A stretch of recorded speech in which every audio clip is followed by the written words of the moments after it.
Alright, everyone, welcome to Sunday Live Talk Show. And today is the 12th of June 2022. I'm so excited for today, and I hope and pray that all of you are doing great, amazing. And I pray that you are all in a good condition and fun condition. So, today we'll be talking with Brother Eradi, and we'll be talking about spiritual ghosting.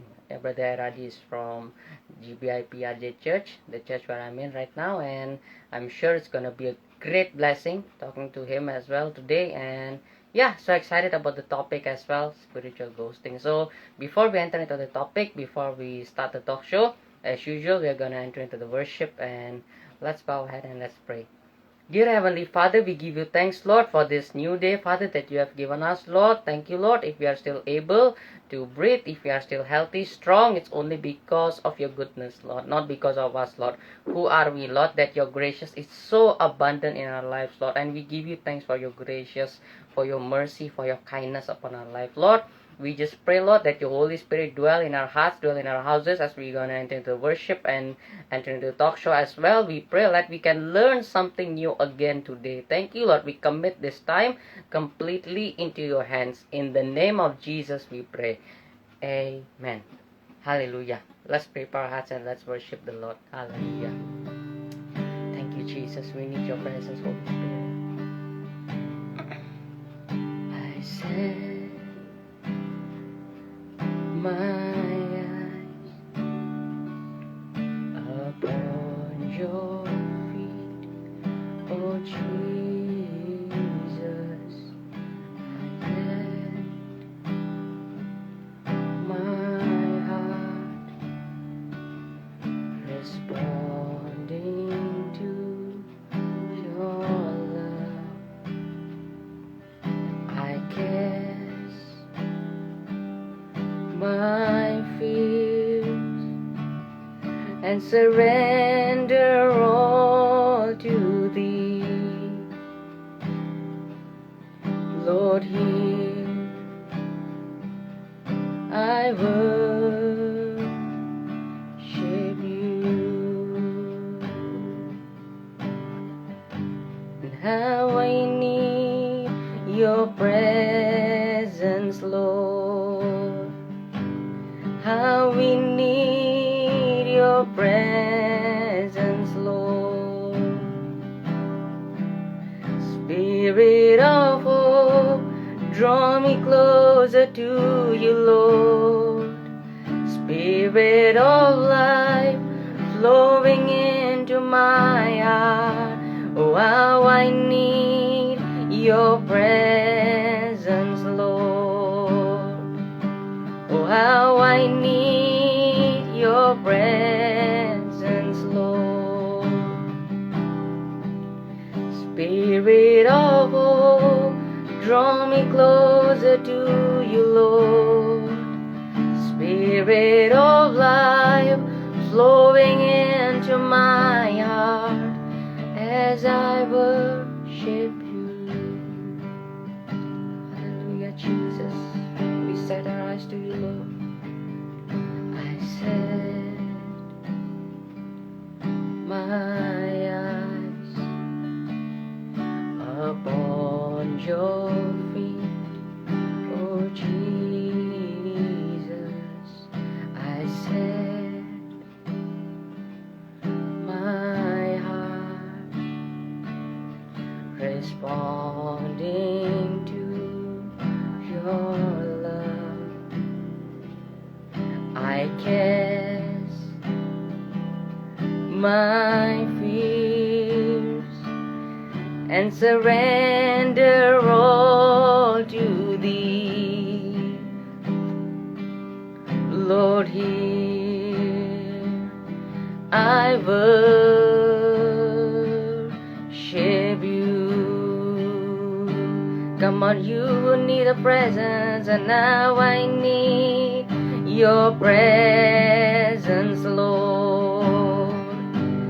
How I need your presence, Lord. Spirit of hope, draw me closer to you, Lord. Spirit of life, flowing into my heart, and how I need your presence, Lord. Yes, Jesus, how I need your presence, Lord. Spirit of hope, draw me closer to you, Lord. Spirit of life, flowing into my heart, how I need your presence, Lord, and how I need your presence, Lord. Spirit of hope, draw me closer to you, Lord. Spirit of life, flowing into my heart as I worship you.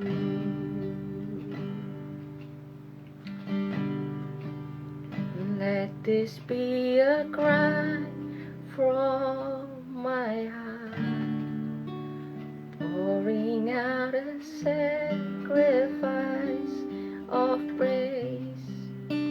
Let this be a worship from my heart in surrender.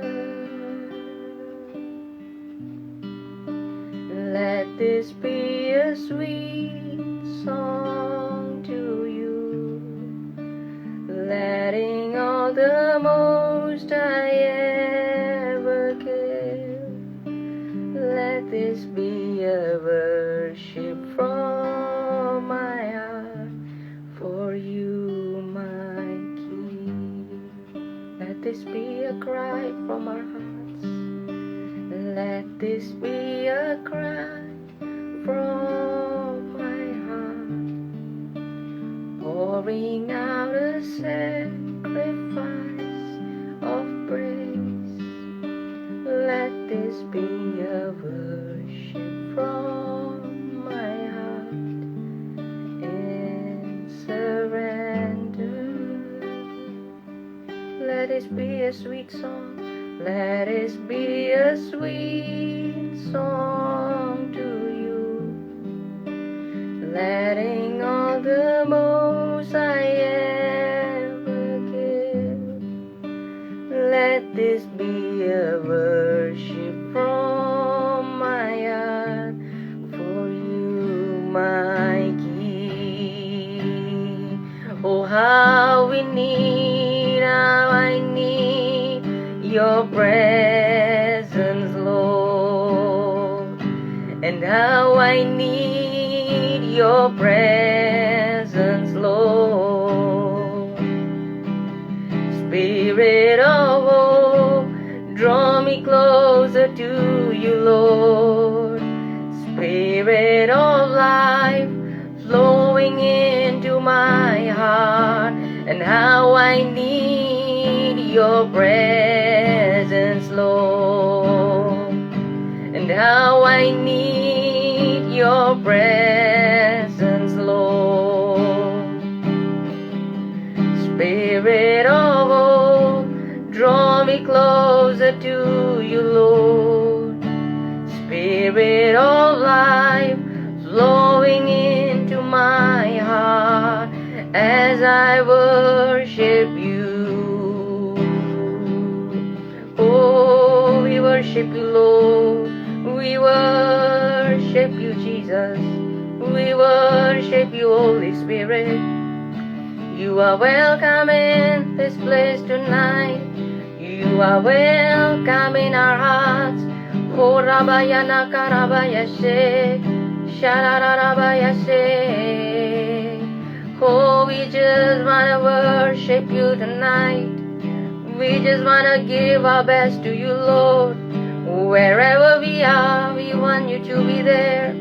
Shararabayashe Karabo. Come, Holy Spirit, fall in this place. I need more and more of you. Fill me again with the power of your Spirit. Lord, I'm crying out for more. Come, Holy Spirit, fall in this place. I need more and more of you. Fill me again with the power of your Spirit.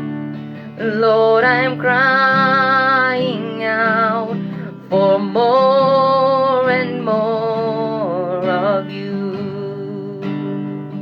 Take us to the place, Jesus.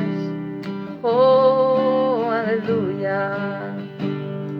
We worship you, Lord. Take me to the place, Lord, where there's nothing else but me and you, longing for your presence. I know that you're calling me to you. Here I stand to long for your embrace.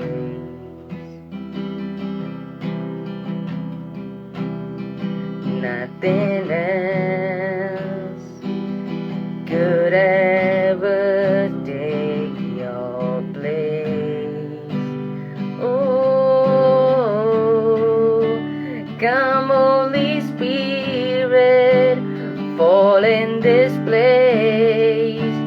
I need more and more of you. Fill me again with the power of your Spirit. Lord, I'm crying out for more. Come, Holy Spirit, fall in this place. I need more and more of you. Fill us again with the power of your Spirit. Lord, we are crying out for more and more of you. Hallelujah. We worship you, Lord. We are crying out for you, God. We are crying out for your Spirit to come and flood in our places. Oh, we need you, Holy Spirit. Come and move like never before. Hallelujah. Sharalabayarabayararabayase. Sharararabayararabayararabayararabayararabayararabayase. Orarabayase kararabayararabase. Shararabase kararabayararabayararabayararabayara. Oh, we worship you, sweet Spirit. Come on, those of you who are in the Spirit, sing with me. Hallelujah. Okay, so sepertinya kita akan menginvite Ko Eradi untuk berada bersama dengan kita malam hari ini, supaya kita dapat memulai perbincangan kita yang pastinya sangat menarik dan membawa satu pembelajaran yang luar biasa buat kita yang nonton malam hari ini ataupun yang akan menyaksikan rerunnya nanti, supaya ya kita bisa menjadi anak-anak Tuhan yang mungkin lebih bijaksana dan ya kita bisa mengetahui bahwa so excited for the topic. So kita tunggu ya supaya teraccept dan koneksinya tersambung segera. Pray with me for a good internet connection so that tidak ada gangguan dalam pembicaraan kita malam hari ini. Haleluya. Kita tunggu. Nice. Wow.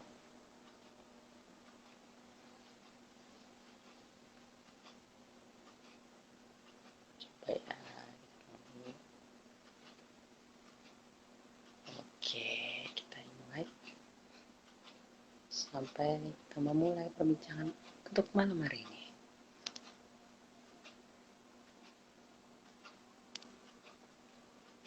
Oke, iya. Welcome yang teman-teman yang sedang join atau yang baru join. Thank you for joining. So excited. Thank you so much. So happy Sunday semuanya. God bless you all. So yeah.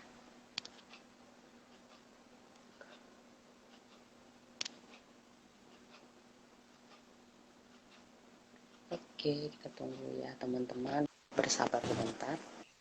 Hai Ko. Hi, how are you? I'm fine. How are you? I'm good, thank you. Gimana kabarnya? Baik Ko. Wow, so nice to have you tonight. It's an honor once again. Thank you for your time Sama-sama. dan kesediaannya. So, nah Kamu mungkin dengar ini kan, suara aku clear? ya, jelas banget. Suara aku oke nggak di tempat Koko? Very good. Thank you. Oke, nice, thank you. Oke, so kok kan nih mungkin sama beberapa orang mungkin yang nonton malam hari ini atau yang nonton mungkin know you as a youth pastor, as a young adult leader now as well juga. Nih, cuman aku mau tahu nih secara basically gitu sekarang hari-hari ini nih selain kesibukan gereja mungkin bisa di-sharing nggak kira-kira sedang sibuk apa sih kok belakangan hari ini gitu? Oke, aku perkenalin diri dulu ya. Mungkin Yes, tidak please. kenal. Nama saya Eradi. Saya adalah Young Adult Pastor di GBI PRJ. Saya volunteer di gereja di GBI PRJ. Kesibukan saya dan istri punya dua orang putri umur 7 sama umur 3. Jadi lagi aktivitasnya ya. Selain itu kita berdua Yes. dibangun beberapa bisnis, bro. Bisnis yang utama at the moment is doing online bisnis ya, jualan online, Oh, nice. barang-barang electrical products. Lalu selain itu aku ada restoran.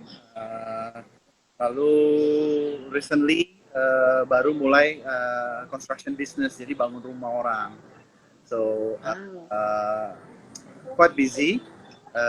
Tapi selain itu kami berdua, saya sama istri, kita melayani di GBI PRJ ya. Dulu sebagai youth pastor di 316 Youth Ministry ya, youth yang bahasa Inggris. Yes. Lalu sekarang dipercaya sama pemimpin-pemimpin di atas untuk jadi koordinator dewasa muda ya. Jadi yang adult pastor untuk jemaatnya mungkin yang professionals dan yang families ya. Jadi dipercaya Tuhan untuk melayani. Ini hari ini baru aja selesai pelayanan. Terus sekarang pelayanan lagi sama kamu. Nah, thank you. It's an honor. That's why it's an honor. Thank you. Cuman kok I think your voice agak sedikit small gitu kok. I don't know. Agak small ya? Iya, agak okay? small. Masih oke sekarang?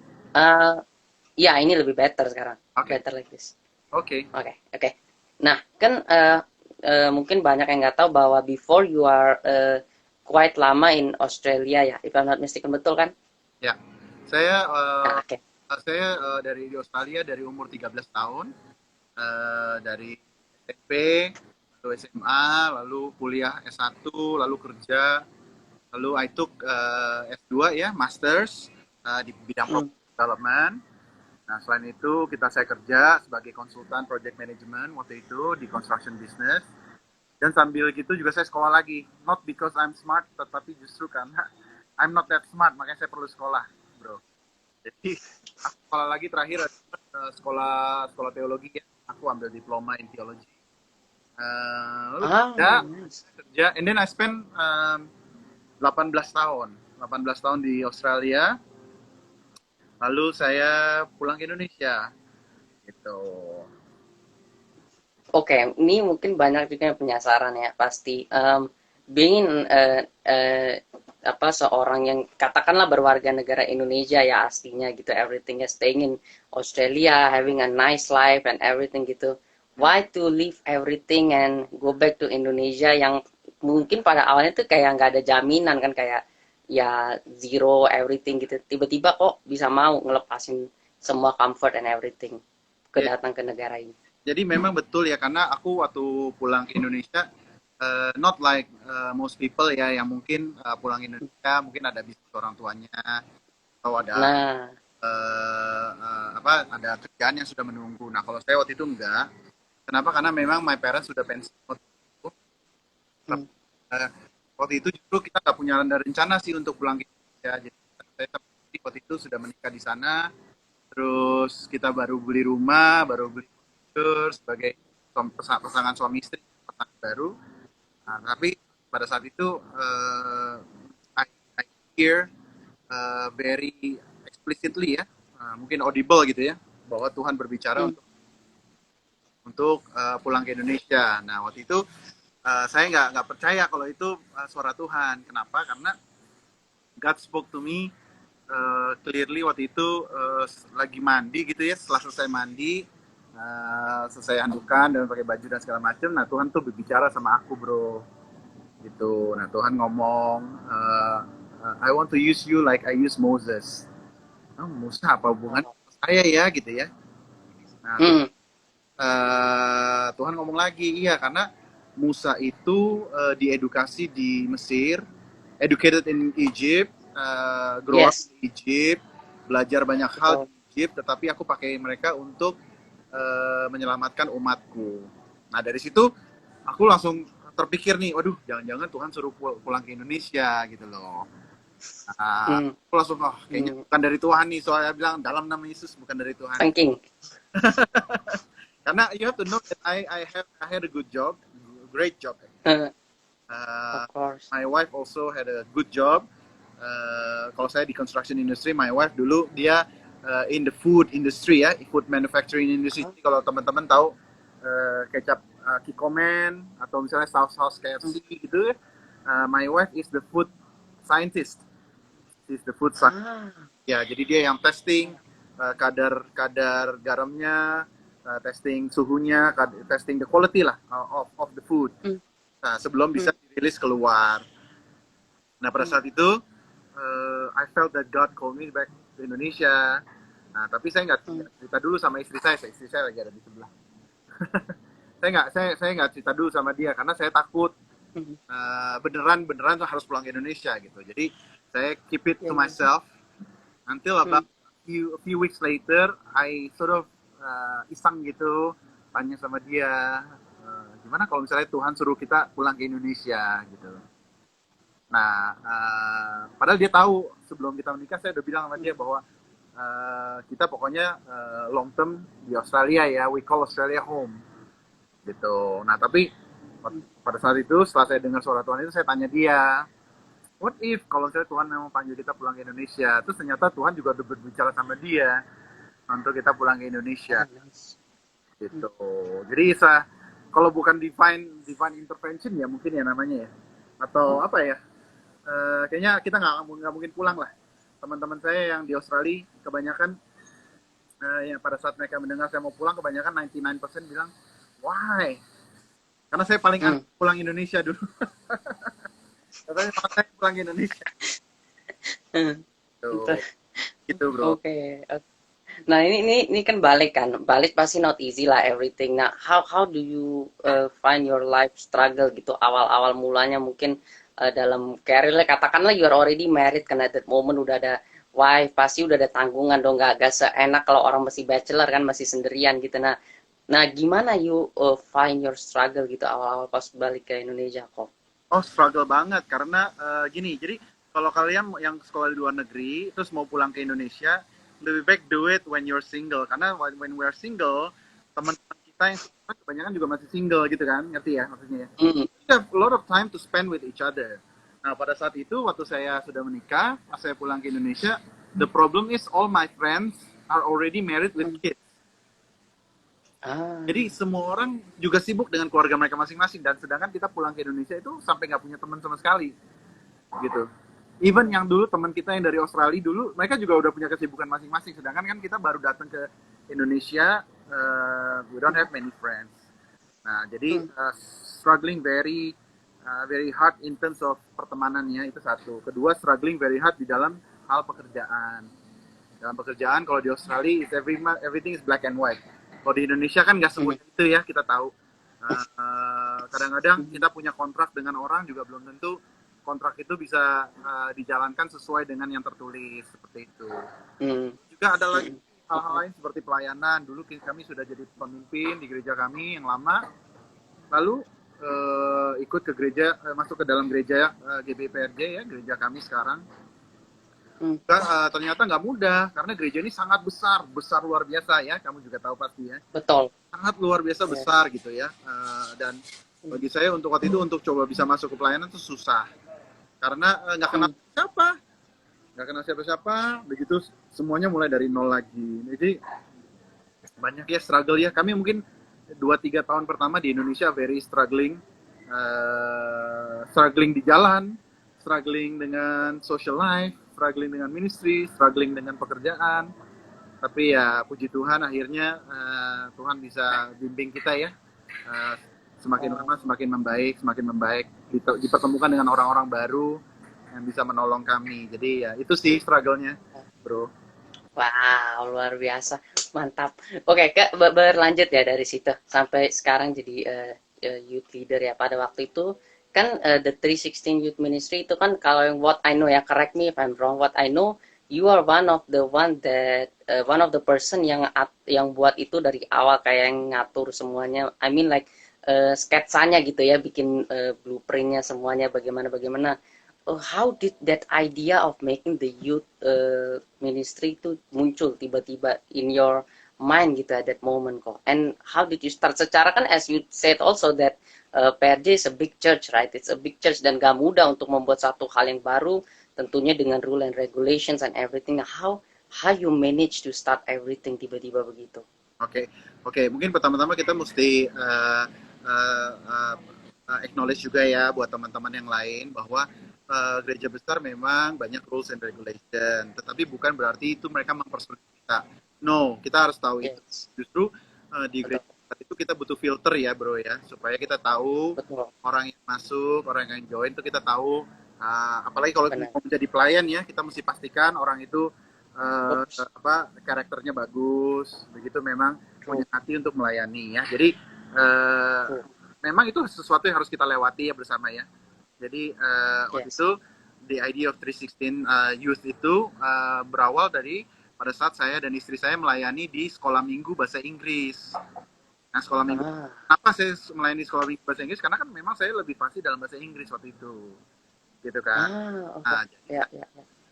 Volunteer, again, we are just volunteers. Jadi kita volunteers untuk anak-anak yang umur 4 sampai umur 11 yang lebih fasih bahasa Inggris. Jadi saya ya mulai ajak ngomong mereka gitu ya. As a nobody knows me. Just ajak mereka main, ajak mereka ngomong. Nah dari situ saya melihat kebutuhan. Nah ini yang penting, kita melihat kebutuhan. Nah kebutuhannya waktu itu adalah saya lihat anak-anak yang umur 12, 13, 14 tahun tuh masih ada di sekolah minggu bahasa Inggris ini. Gitu. Iya. Kenapa? Karena mereka lebih fasih dalam bahasa Inggris. Mereka sekolah di sekolah internasional. Nah, mereka itu beranjak umur remaja itu mereka don't know where to go after the sekolah minggu bahasa Inggris. True.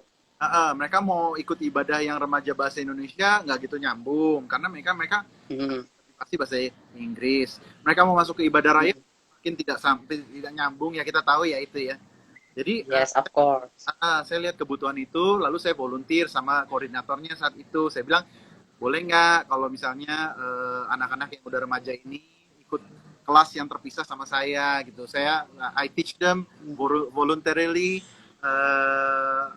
di setiap hari Minggu. Jadi apa yang terjadi adalah mereka setuju itu, kita ibadah presentasi bareng di ruang sekolah Minggu bahasa Inggris itu, lalu itu firman Tuhannya kita pisah. Jadi saya giring tuh anak-anak, ada 25-30 anak-anak remaja yang fasih bahasa Inggris untuk masuk ke ruangan yang lebih kecil. Jadi saya ajarin mereka. Saya ajarin, lalu baru ada pertanyaan dari koordinator, ini actually we've been praying, katanya, kita sudah berdoa bahwa untuk kita bangun youth bahasa Inggris, dan kita lagi cari orang yang tepat, gitu. Nah, saya nggak punya saya nggak tahu ada rencana itu dari antara mereka, gitu. Tetapi saya bilang, terus saya bilang, kamu mau nggak jadi koordinatornya? Saya bilang, aduh youth bahasa Inggris siapa sih yang mau datang?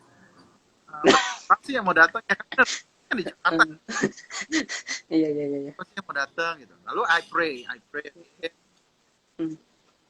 Udah gitu kita tahu juga bahwa di gereja kita kan juga ada ketentuan-ketentuannya ya, seperti harus ikut pertemuan ini, pertemuan Betul. itu gitu ya. Yes. Terus saya berpikir, aduh Yes. Tuhan, what should I do? Apa yang harus aku lakukan Hmm. dengan hal ini?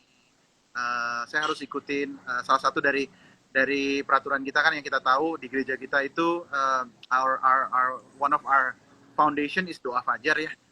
Yang kita Yes. berdoa jam Yes. jam 4.45, jam 4.40, setiap Mm-mm. hari kita berkumpul, kita cari Tuhan bersama-sama. Lalu saya pikir, aduh ini berat sekali karena I'm not a morning person, okay? I don't know about you, but I'm not a Oh, person. okay. Jadi Okay. apa yang saya berdoa, saya cari Tuhan, saya tanya Tuhan, what should I do?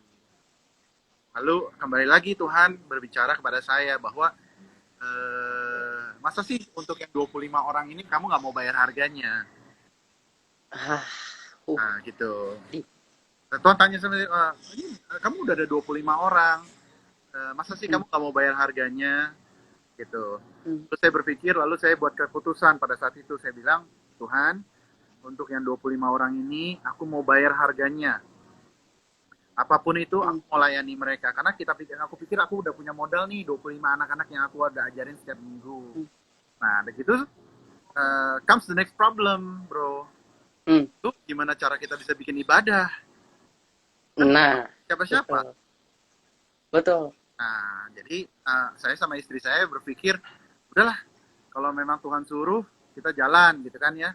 Saya bisa main gitar sambil pimpin pujian, dan saya bisa khotbah, terus istri saya bisa main piano. Hmm. Jadi saya pikir dengan modal Hmm. kita berdua, oke, let's go and let's do this service gitu. Nah, akhirnya Hmm.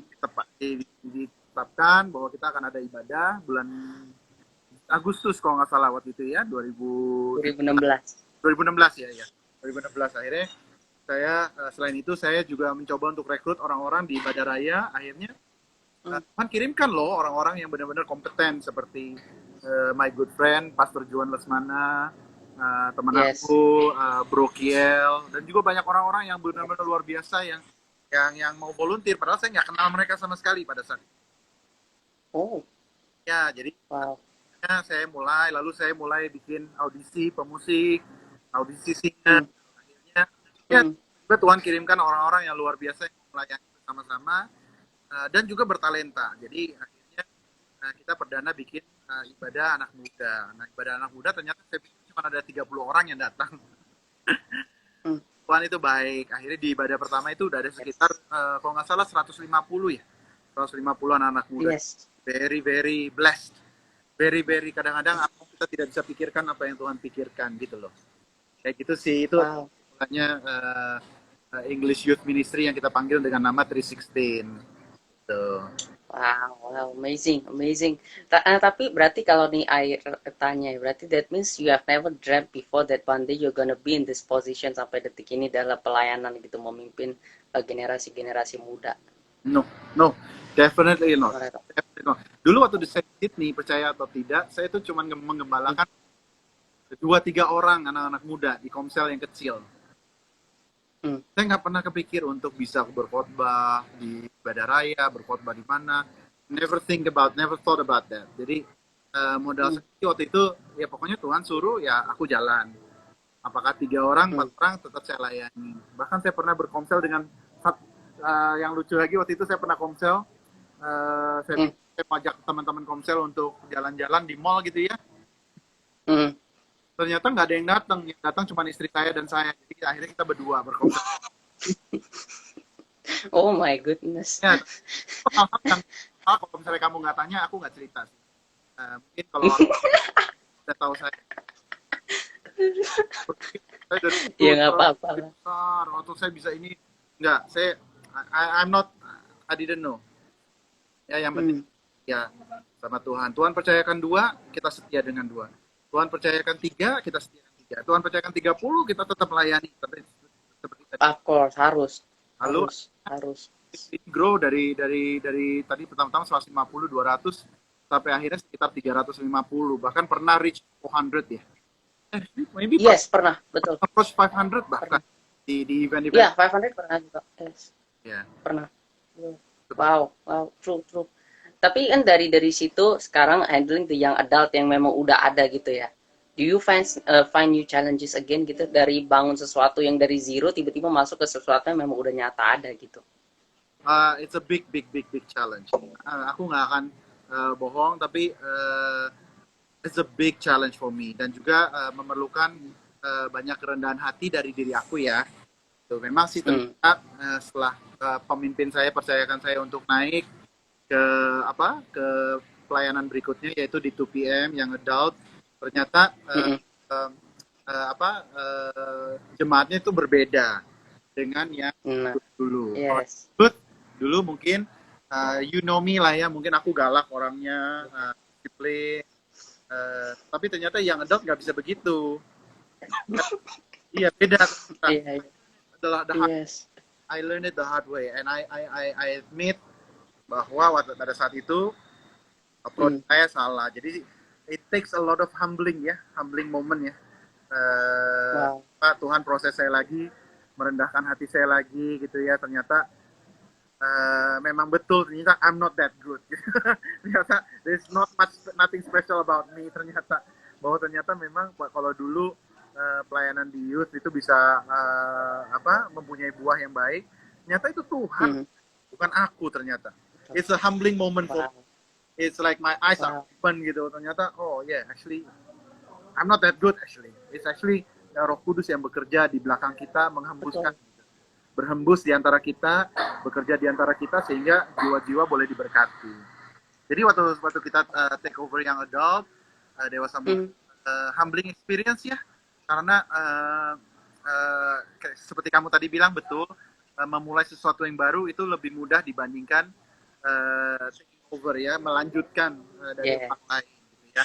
Memang mungkin stylenya beda, mungkin profilnya juga beda gitu. Nothing wrong, nothing bad, no nothing. Kita kan beda ya. Nah jadi saya yang harus banyak rendah hati, saya yang banyak harus turun, lebih menurunkan ekspektasi.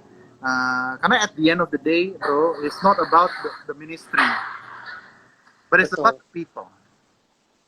Yes. Kalau kita punya bagus, tetapi kalau kita nggak punya hati untuk jiwa, buat apa juga gitu. Jadi itu it's a humbling moment for me. Itu saya share.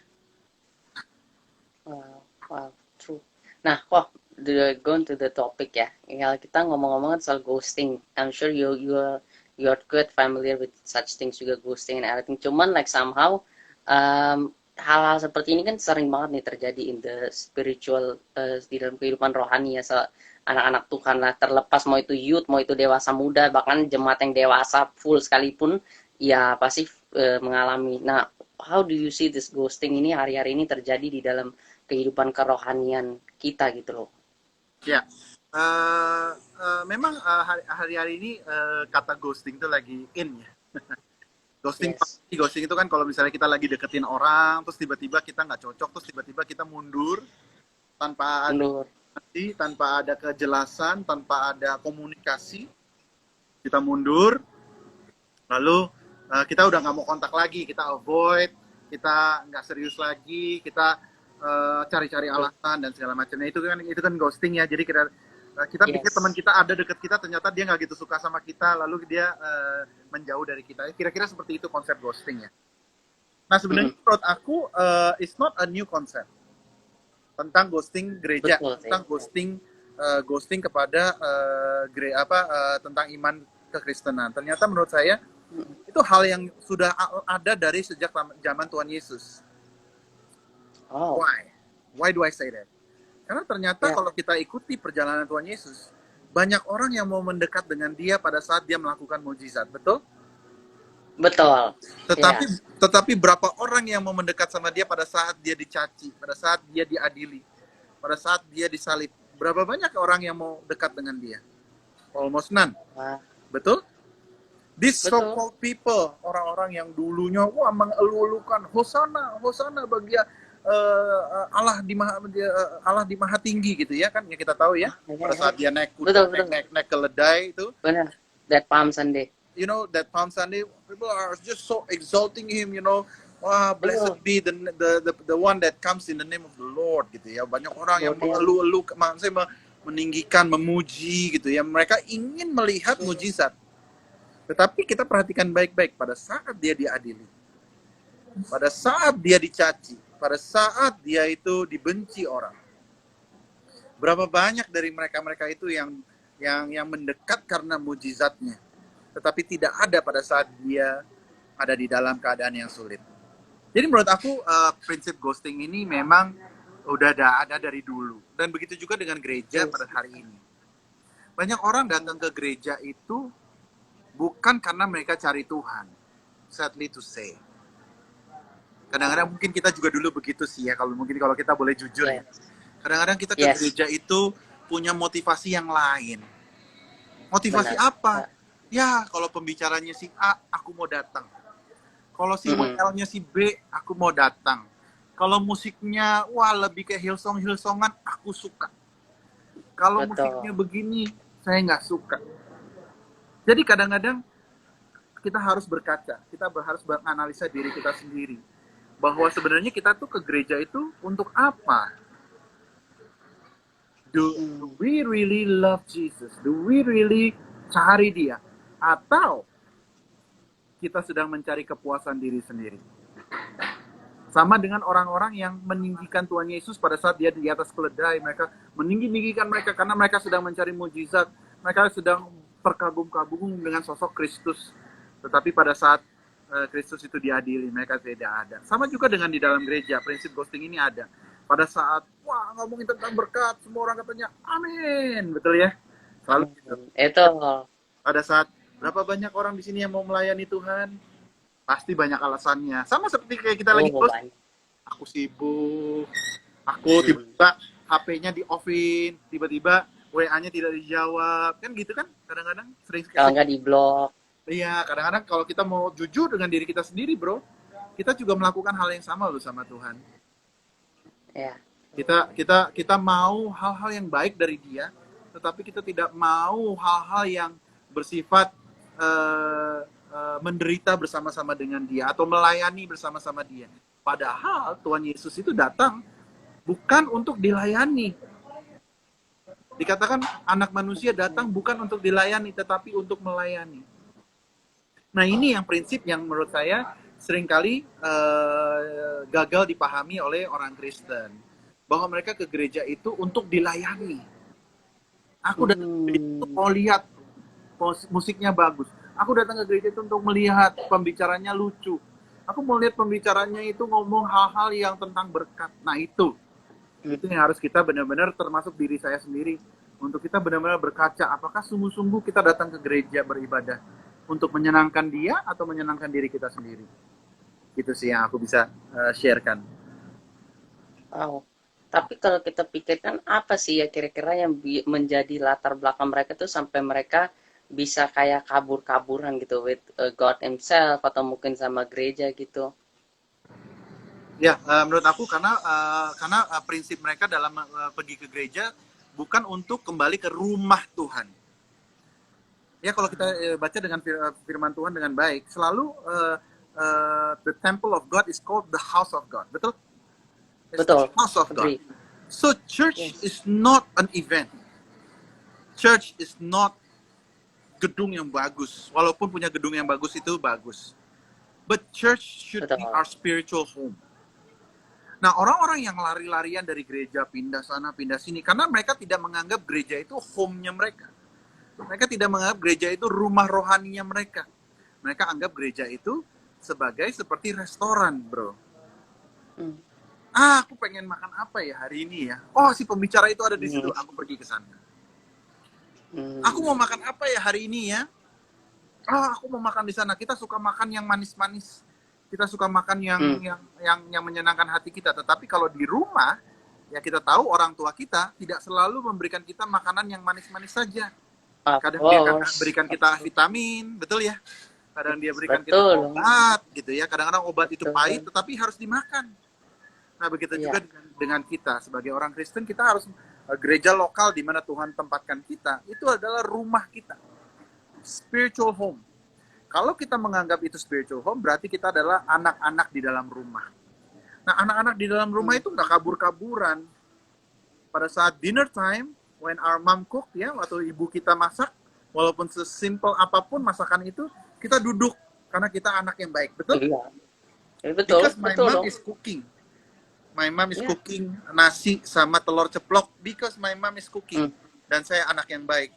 Saya akan duduk makan bersama-sama dengan keluargaku. Bukan perihal makanannya, tetapi perihal kebersamaan dengan Kebersamaannya. keluarga Right. kita. Nah, itu yang prinsip yang seringkali kita gagal paham. Kita pikir gereja itu seperti restoran. Nah, kalau kita anggap gereja kita seperti restoran, makanya kita sering hinggap sana sini, karena kita tidak mau menjadi bagian dari rumah itu. Sebab kalau menjadi bagian dari rumah, kita juga ikut bertanggung jawab atas rumah kita, betul ya? Betul. Kalau rumah kita Betul. gemboknya belum dikunci malam hari, kita pasti akan berpikir, oh ini rumah aku mesti bangun, walaupun udah pakai piyama, walaupun ngantuk-ngantuk sedikit, kita datang dan kita pastikan gerbang depan rumah kita sudah terkunci dengan baik. Nah, itu anak yang baik. Wow. Tapi kalau kita datang ke gereja, kalau kita sebagai customer di restoran, maka kita akan bersifat seperti ini. Ini makanan kok lama amat datangnya. Ini kok makanan kok kurang panas, kurang dingin. Kok mahal sekali. Kok pelayan-pelayannya jutek amat. Betul nggak? Betul. Ya. Tapi kalau kita di rumah, kalau ada air tertumpah di lantai, kita sebagai anak, kita yang ambil tisu dan kita lap. Nah, itu prinsip yang harus kita mengerti, bahwa Tuhan itu menempatkan kita sebagai anak-anaknya di dalam rumah Tuhan. Bahkan dikatakan bahwa pada saat kita diselamatkan, bro, Tuhan gak selamatkan kita untuk menjadi pengunjung gereja. No. Tuhan tidak selamatkan kita untuk jadi fansnya Tuhan Yesus. My man. No. Dikatakan firman Tuhan pada saat kita diselamatkan, rohnya bersaksi bahwa kita diadopsi masuk ke dalam keluarga Allah. Wow. That's why so dikatakan bahwa kita bisa memanggil Tuhan Abba Father. Bapa. Yes. Abba Father, not boss. No. Abba Father. True. Itu sedang menggambarkan prinsip bahwa pada saat kita menjadi orang Kristen, kita mengatakan kita mau ikut Tuhan, kita masuk ke dalam keluarga Allah. Nah, gereja Tuhan itu adalah keluarga Allah. Begitu. Wow. Nah, tapi kalau kita ngomong soal gereja juga, kan since pandemic, gereja kan juga ada seberapa yang terus become online kan. All of us experience the online church and everything. Cuman sekarang aja baru offline. Nah, how about the people which says that I'm enjoying church, cuman I better watch this one pastor, ya, I cannot mention the names, tapi ya ada beberapa orang ya yang memilih untuk menonton orang-orang tertentu aja di YouTube-nya mereka at home ketimbang daripada they need to go to the church gitu loh. Dia orang berpikir ya udah kan same aja. Dulu juga kita ibadah rumah, sekarang juga kita ibadah rumah, so we'll just watch this particular pastor in the YouTube atau something like that. Udah, that's enough for our ibadah kita gitu loh. Nah, what do you think? Is it enough and the right thing to do sebagai anak-anak Tuhan, atau what do you think? I don't think it's a right thing to do ya, kecuali memang waktu itu pada saat pandemi kita tidak bisa ibadah karena memang kan situasi tidak mengizinkan kita. Pemerintah juga tidak mengizinkan kita, ya. Tetapi bukan berarti itu the perfect way of worshiping God. Kenapa? Karena firman Tuhan juga bilang jangan jauhkanlah pertemuan-pertemuan ibadah, pertemuan loh. Bukan penontonan loh. You see the difference? Pertemuan ibadah, True. pertemuan ibadah, bukan pertontonan ibadah, bukan. Tapi pertemuan ibadah. So, I think kalau satu hal ya, kalau kita ngomongin tentang pandemi ya, kalau kita bisa bilang atau aduh jangan ke gereja lah karena COVID dan segala macamnya. Gimana dengan kalian yang pergi ke bioskop dan there's nothing? Iya, itu dia makanya. Gimana pergi you go to the restaurant, which is I'm not judging. Tetapi maksudnya let's think this through. Betul. Kalau kita bisa comfortable datang ke restoran, kita berbincang-bincang dengan teman kita, which fine. Lalu kita nonton bioskop seperti saya nonton bioskop, kemudian saya nonton Top Gun, which is fine. But why not go to church? Itu satu. Wow. Itu satu. Yes. Kedua, again, konsep beribadahnya yang ada di pikiran kita seperti apa. Kalau kita konsep beribadahnya adalah untuk kita dilayani, maka nonton cukup. Hmm. Maka kita ikut tune in hamba Tuhan yang dari Amerika, cukup. That's good. Hmm. Kalau konsepnya kita mau dilayani. Tetapi kalau kita punya konsep yang benar, yaitu kita harus saling melayani. Nah, itu perbedaan yang besar. Maka kita harus bertemu dengan orang. Maka kita harus bertemu dengan orang. Kalau kamu melayani sendiri di dalam gua gitu, kamu cuma nonton ibadah, it's good for you. Tetapi Tuhan menyelamatkan kita bukan untuk hanya menonton YouTube atau bahkan mengunjungi gereja. No, Tuhan selamatkan kita untuk menjadi terang dan garam dunia, dikatakan. Nah, bagaimana kita bisa menjadi terang dan garam dunia kalau kita memilih untuk antisosial? Benar gak? Betul. Konsepnya Benar. kita pikirkan kembali bahwa kadang-kadang kita berpikir beribadah sama dengan dengar khotbah. Betul, iya banyak yang kayak gitu. In some sense, Betul. there is truth in it. In some sense, ada kebenaran. Iya. Betul, memang bagian dari ibadah adalah kita mendengar firman Tuhan. Tetapi kita lupa, benar. Tuhan menyelamatkan kita bukan hanya sekedar untuk mendengarkan khotbah. Benar. Tuhan menyelamatkan kita untuk melakukan pekerjaan-pekerjaan yang luar biasa. Bahkan pekerjaan-pekerjaan yang lebih besar daripada yang dia pernah kerjakan. Betul ya, ada ayatnya. Ada dong. Kan di perjanjian baru, kalau kamu telusuri dengan baik, ada 50 kali lebih kata-kata saling. Hendaklah kamu ramah tamah satu sama lain. Hendaklah kamu saling menghormati. Hendaklah kamu saling mengampuni. Hendaklah kamu saling mendoakan. Benar? Nah, bagaimana kita bisa kalau kita hanya menonton di YouTube? Wow. Gitu. Betul. Itu yang harus kita pikirkan lagi. Aku datang ke gereja, aku beribadah. Sebenarnya itu aku menyenangkan diriku sendiri atau aku menyenangkan Tuhan? Apakah aku beribadah kepada Tuhan atau aku beribadah untuk diriku sendiri? Nah, itu yang harus kita pikirkan sama-sama. Betul. Wow. Kok maybe last question ya. Last question from me. Since dari tadi you are mentioning a lot about this thing, so aku ada penasaran soal this one thing gitu loh. Dan aku yakin pasti it's gonna be a blessing juga lah buat kita semua untuk malam hari jadi perenungan. Kan kita semua sebagai manusia yang kayak tadi you said also, kita lebih senang untuk dilayani ketimbang melayani in the church and everywhere. Nah, menurut Koko sendiri, kenapa orang-orang tuh lebih suka dilayani ketimbang melayani, khususnya kalau di dalam kayak gereja begitu? Kan mumpung hari-hari ini juga banyak kan people yang tadinya mungkin aktif and everything, they jadi become antipati and everything, ya jadi passive and everything. Nah, menurut Koko kenapa people tuh lebih suka sekarang-sekarang ini dilayani ketimbang untuk melayani? Karena menurut aku orang yang sudah kenal Tuhan Yesus, yang sudah tahu kasih karunia bagaimana dia melayani kita terlebih dahulu, dari dalam dia ada suatu ketidakpuasan sebelum dia bisa berkat buat orang lain. Menurut aku itu. That's why banyak orang, ada ayat firman Tuhan katakan, tidak semua orang yang memanggil aku Tuhan akan masuk ke dalam kerajaan surga. You know that word? First. Yes. Karena belum tentu orang gereja itu benar-benar beribadah. Jangan-jangan beribadah untuk dirinya sendiri, menyenangkan dia, mendengarkan musik. Dia suka musik. Mungkin dia mau bisnis, mungkin dia cari network. We don't know. Iya, betul. Betul. Nah, banyak orang tidak mau melayani, tidak mau komit ke satu gereja. Karena mereka tahu pada saat kita komit ke satu gereja, do you know, kita harus mengasihi orang yang kadang-kadang menyebalkan. Betul gak? Betul. Lebih baik kita jadi penonton dong. Kalau ada orang yang menyebalkan, udah, gue tinggal jauh, ghosting aja langsung. Tetapi Tuhan Yesus bukan seperti itu loh. Iya. Bahkan katakan kalau saudaramu bersalah kepadamu, ampunilah dia 70 kali 7 kali. Betul? Nah, bagaimana kita praktekkan kasih itu kalau kita tidak ada di situasi di mana kita melakukan sesuatu yang baik kepada orang yang tidak baik kepada kita? Benar kan? Hanya pada saat kita komit di dalam satu gereja yang tidak perfect ini, disitulah kita belajar untuk mempraktekkan kasih. Karena untuk mempraktekkan kasih itu bukan sekedar gue baik sama orang yang baik sama gue. No, itu mah easy. Semua orang dunia juga bisa.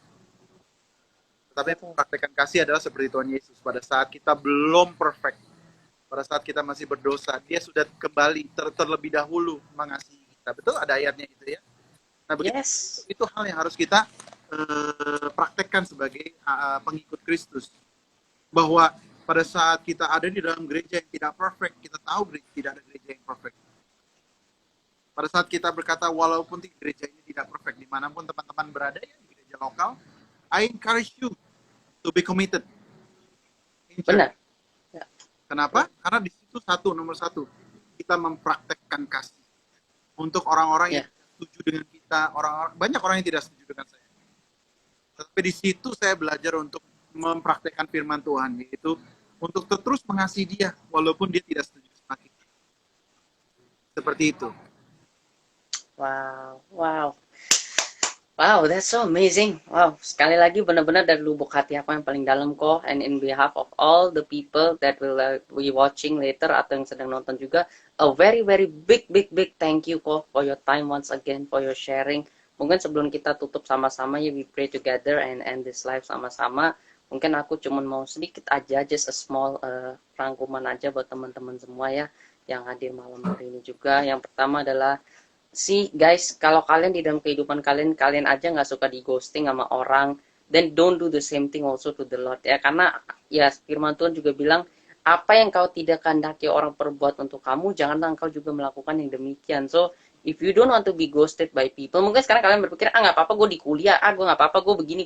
Tapi you never know, someday apa yang you sedang lakukan juga kepada Tuhan, kepada gereja, kepada pelayanan, hal yang sama bisa menimpa engkau kembali loh. Jangan kira it can reverse back to you. Dan the second thing is, kalau kalian ke ibadah, ke gereja, ke komsel, kemanapun, you find a perfect people, you find a perfect community, you find a perfect church. I tell you, mau sampai kalian ganti ribuan kali pun, you can never find the perfect one.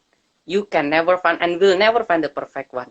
Karena pada dasarnya semua kita adalah manusia yang tidak perfect. Itu udah jelas banget dikatakan. Semua kita nggak ada yang perfect. Roma 3:23 juga bilang begitu. Semua kita nggak ada satupun yang perfect. Jadi, ya we should just accept one another, love one another, and ya just live with one another gitu loh. Apapun caranya ya just pahami satu sama lain, kasih satu sama lain. Dan yang ketiga adalah pastikanlah kalian mempunyai hati yang selalu mau melayani, bukan yang cuma maunya dilayani terus. Because Yesus pun kasih contoh, dia cuci kaki murid-muridnya sebagai seorang hamba. Dia layani mereka, bukan dia nggak suruh murid-muridnya 12 biji itu cuciin kaki dia, tapi dia yang justru kneel down and cuciin kaki mereka satu-satu dan membuktikan arti hamba yang sejati itu bagaimana. Jadi kalau Tuhan kita aja bisa kayak gitu, kalau kita yang kayak gini, kita yang katanya serupa dan segambar Tuhan aja nggak mau melayani, berarti kita nggak layak disebut serupa dan segambar Tuhan. Kalau kita gak berani melayani sesama kita. As what Jesus have gave the true example yang sampai sekarang masih ada juga di dalam firman. So, yuk kita kembali renungkan kehidupan kita hari-hari. Mari teman-teman, kita bersatu dalam doa juga kita memberkati Koko Eradi yang sudah menjadi berkat bagi kita malam ini. Let's pray. Haleluya. Tuhan Yesus, kami sangat bersyukur Tuhan untuk malam hari ini Tuhan. Kami tahu Tuhan, tidak ada yang kebetulan dalam kehidupan kami. Bahkan pembicaraan hari ini pun Engkau yang telah menentukannya, Engkau yang telah menetapkannya, Engkau juga yang telah membukakan hal-hal yang harus kami mengerti Tuhan. Dan kami sangat bersyukur untuk hal itu Tuhan. Kami sangat amat bersyukur Tuhan untuk setiap hal yang telah Kau singkapkan bagi kami Tuhan. Kami mau berdoa Tuhan untuk Koko Eradi Tuhan. Kau berkati dia berlimpah-limpah Tuhan dalam setiap pekerjaannya Tuhan. Kau sertai, Kau berikan hikmat yang baru, Kau berikan marifat yang baru, Kau berikan guidance yang baru Tuhan dalam pekerjaannya Tuhan. Biarlah dia senantiasa penuh dengan berkat Tuhan, kemanapun dia melangkah Tuhan, perkenananmu nyata dalam kehidupannya juga dalam penggembalaannya Tuhan. Di yang adult Tuhan, we know it's not easy, tapi kami tahu Engkau selalu bersama dengan dia, menjadi Allah Immanuel yang selalu memimpin dia Tuhan, yang selalu menyertai dia Bapa. Lord, let this leadership Father be a great blessing Tuhan, let it be different, let it bring an impact Father into the young adult community, in fact not only in the church Tuhan, tetapi di Indonesia bahkan sampai ke ujung-ujung bumi Tuhan. Kami berdoa Tuhan, Kau terus sertai dia dengan tanda-tanda heran Tuhan dalam setiap pelayanannya ya Bapa. Let you be the first and the center of his life. Bless his his family, Lord. Bless his kids, Tuhan. Biarlah keluarganya juga kau pakai, Tuhan, untuk memuliakan nama-Mu senantiasa, Bapa. Lord, kami juga speak blessing untuk setiap anak-anak-Mu yang hadir maupun yang akan menonton nanti, Tuhan. Bless each and every one of them, Tuhan. Yang sakit kau sembuhkan, yang memerlukan jawaban doa, Tuhan, kau berikan jawaban doa. Biarlah kami belajar untuk tidak mengghosting Engkau, Tuhan. Biarlah kami belajar untuk mau melayani, bukan untuk egois, hanya mau dilayani, Tuhan. Let us forgive one another, love one another, and accept one another, Tuhan, seperti yang kau kehendaki untuk kami lakukan di dalam kehidupan kami, Tuhan. Tuhan, pimpin kami, ajar kami selalu, Tuhan, untuk menyenangkan hati-Mu. Bless our country, Lord. Let Indonesia be a great blessing into the other nations as well, Tuhan. Terima kasih, Bapa. Hanya dalam nama-Mu, Tuhan, kami menutup live Instagram malam hari ini. Kami selesai, tapi kami tahu Roh Kudus tidak pernah selesai dalam kehidupan setiap kami. Thank you, Lord. Di dalam nama Tuhan Yesus Kristus, kita semua yang percaya kita katakan, amin. Once again, thank you, Koko. God bless you, Ko. Thank you semua Thank you so much. nonton. Thank you semuanya. God bless. Thank you. Tadi saya ketemu amazing men and women of God, your mom and dad. God bless you ya. Wah, thank you. Thank you. Thank you so much, Sanon. Thank you. Thank you. Aku pamit undur diri, guys. Stay safe and stay healthy. God bless and good night. Good night.